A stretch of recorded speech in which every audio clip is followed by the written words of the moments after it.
Next guest here, we're going to bring in Drew Valentine, Loyola-Chicago head coach. Friend of the show, family. It's been too long, Drew. How we doing? What up, y'all? Y'all good? Doing great, my friend. How's it been going so far? That was entertaining, the last thing, man. I enjoyed hearing from the Fierce brothers.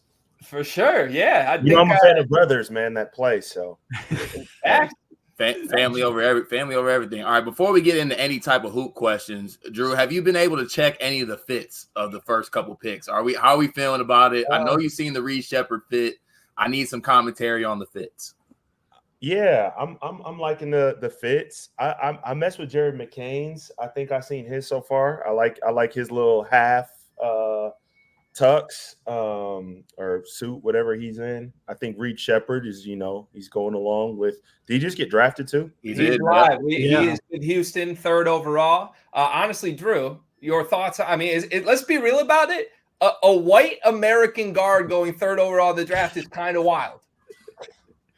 Hey man, he can play though, and I think I might have even said it to y'all. Like seeing him like 2 years ago, they were on 16s playing up on him and Cups with Midwest Basketball Club, like playing up 2 years ago. And them dudes, I just love their style of play. Cups' dad, Brooks Cups, was their coach, and I'm like, I don't know how they did it, but they were just cold. I love watching them, and Reed had it then, and he's one of my favorite players in the draft, so I'm happy for that kid. He seems like a great kid too.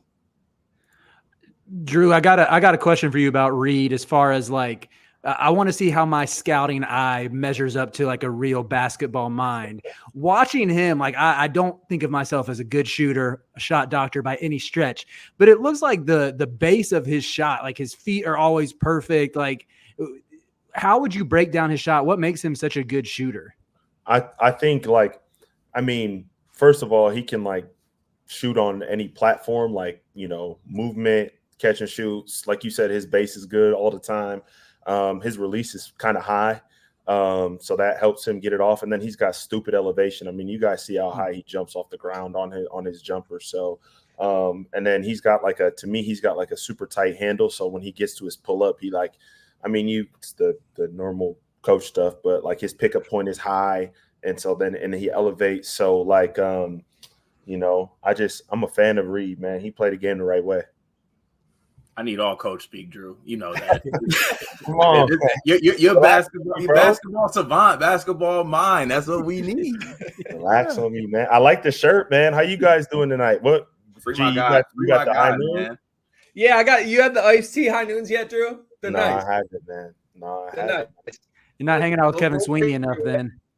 I was with Sweeney all Saturday, man. We were kicking it at Riverside Brookfield, man. Scouting. Did he crash in your basement again, or was that last summer? A couple summers ago. No comment. Drew, how's the team looking in summer practices right now? Good, man. I like our group a lot. I think like the last 2 summers, my first year, going into my first year, we had like the camaraderie and like the belief behind kind of how we go about things, with the culture being more important than the person. Obviously the individuals are important. We spend a ton of time developing our skills, and we wouldn't be able to compete nationally if we didn't develop our players the way that we do. But we had a new group after Lucas and them, like 2022 that year, that it takes time to understand the why behind, like, why is this dude on me of every little detail. And then, us not having success, mixed in with more new guys last year. And then the fact that we've had success, and then we've got, a core group of 5 guys that are totally bought in and committed to the way that we do things has been awesome. And then our newcomers they're awesome, man. They've hit the ground running. I think we're long. I think we're athletic.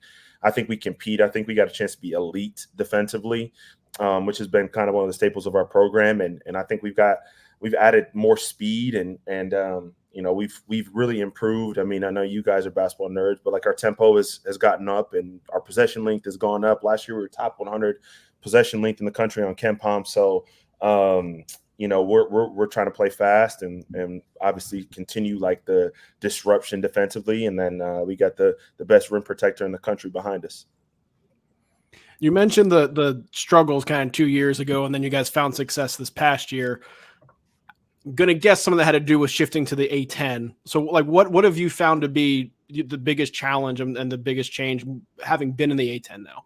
I think just like people don't, and obviously Deron Holmes in the green room tonight, right? Like there's just the level of player in the leagues is just a different level. Like every team's got like real players. Like, not to say the Valley doesn't, because the Valley has real players and has had guys drafted. And, you know, a guy like Tucker DeVries is one of the best transfers. Robbie Avila, obviously, is in our league now. Like those guys were hot commodities and really good players. But like team by team, just the talent level is just it's at a, you know, it's right there with any league in the country. And, you know, that's why it's hard for us to get games and, you know, why our guys are, you know, going on and being thought of as pros is because of the talent level. So I would say that. I would also say like the length, athleticism, physicality is more like, and I'm only 33, so it's not like I've coached for in all these different leagues, but it's out of the ones that I've been in, it's most similar to the Big Ten from just a physicality every single night. Like you got to have,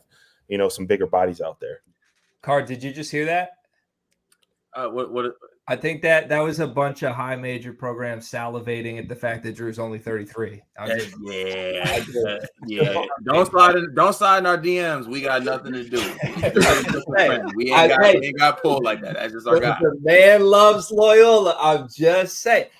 Drew, I know you're an NBA fan as well. Play GM for us here. The Spurs are on the clock at 4. We've got Sarr and Reece Ashe off the board. Reed Shepherd just went 3. Klingon and Castle next. Who's the best player available? I think Dalton Connect. I mean, that's who I would take next. I know it's probably not the most sexy, glaring pick, but like, I mean, I think he's just so dynamic. I mean, the way he moves and runs around, it reminds me of Duncan Robinson, like just the way that he like moves. You know how they got the gangly bodies. Obviously, he's a more dynamic athlete, which is why his upside is probably higher. And at the end of the day, like, I just don't. I love Castle. Like Castle and Klingon obviously are the two, you know, probably top guys. But you know, I don't think Klingon and Wemby are a great fit. I mean, I could be wrong. Sorry, but and then Castle with Sohan. Like, I don't know how much they, you know, want to go, but they're like kind of too similar. So I would right here. I'd probably just take one of the best offensive players. I love Rob Dillingham too.